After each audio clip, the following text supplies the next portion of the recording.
Donald Trump is lying about climate change. Claiming it is a hoax only makes him look more stupid than he already is. The climate crisis is no longer a distant warning on the horizon. It is a present-tense emergency, accelerating with every passing year. Wildfires devour entire towns. Heat waves shatter records and overwhelm hospitals. Floods swallow neighborhoods that have stood for generations. Scientists warn that the planet is edging closer to irreversible tipping points, thresholds beyond which warming accelerates beyond human control. In this moment of mounting peril, the decision to dismantle climate protections is not merely a theatrical act.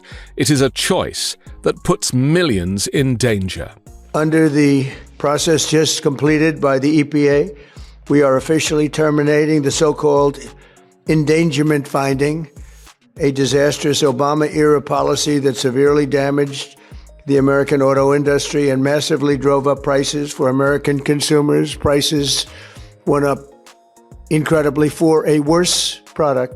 And yet this radical rule became the legal foundation for the Green New Scam, one of the greatest scams in history, probably as great, maybe even greater than Russia hoax, etc. The Trump regime's efforts to rescind the Environmental Protection Agency's 2009 endangerment finding strikes at the heart of U.S. climate governance. That finding established that greenhouse gases endanger public health and welfare, providing the legal basis for regulating climate pollution under the Clean Air Act. Eliminating it also eliminates the federal government's desire to limit emissions from vehicles, power plants, and industry. Climate leaders, environmental organizations, and lawmakers have described Trump's move as an extraordinary rollback, one that will undoubtedly unravel decades of progress. In response to today's announcement, the Federation of American Scientists criticized Trump's position. The science couldn't be clearer, they said. Unchecked emissions of greenhouse gases are increasing the frequency and toll of disasters like flash flooding in Texas, catastrophic wildfires in Los Angeles, and stifling heat domes that repeatedly blanket huge swathes of the country.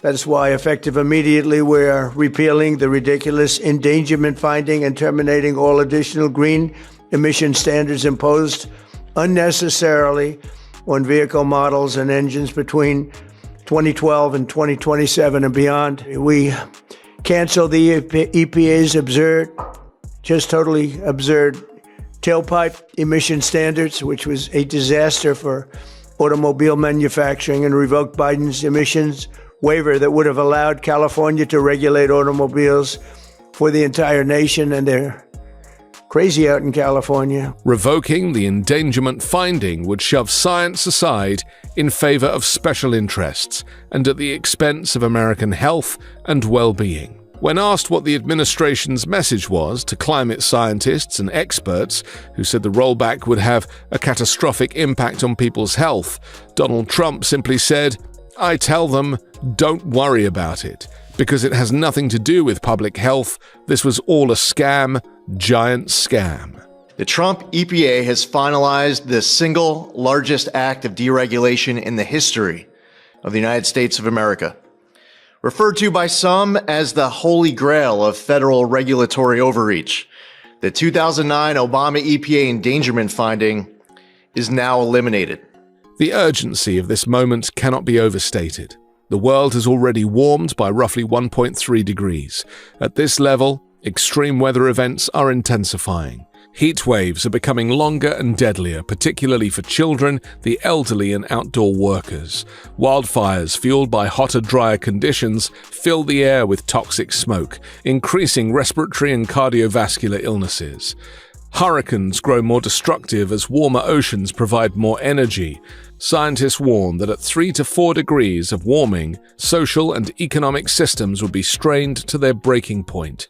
Even before that threshold, destabilizing feedback loops, melting ice sheets, thawing permafrost, collapsing forests, will push the Earth towards a hothouse state that locks in devastation for centuries. Despite these warnings, the regime has championed fossil fuels with renewed vigor. Donald Trump has publicly embraced coal, signing executive orders to direct the Department of Defense to purchase coal-generated power and allocating federal funds to extend the life of aging coal plants. At a White House ceremony today, he accepted an award celebrating his support for the coal industry.